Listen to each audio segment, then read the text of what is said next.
I seriously did not think that was going to happen. I wore the glove to protect my hand. Oh my God. That's awesome. Okay, so remember physics, the 4 F's. Force equals mass times acceleration. So we got fast in there, that's the second F. You gotta go fast because I don't have as much mass. You've got force, fast, form. You have to rotate your hips, you have to use your whole body, you have to use all your power.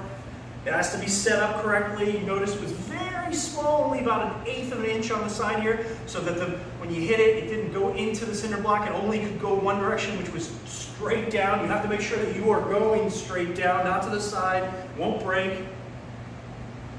Wow. There's 4 F's. And follow through. So yeah, follow through. You can't, you have to commit and go through. And I was a little worried about the commitment, so I put the glove on. That's just a sparring glove.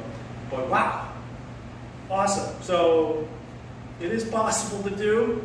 Physics, the 4 F's, force, going fast, mass times acceleration, proper form, and follow through. Wow, okay, great. So I just picked that thing up at Home Depot. It was brand new. These are old cinder blocks, but that was brand new. And I got some bricks too. Maybe I will do them next. But that was cool. All right, hope you enjoyed that. Happy Thanksgiving.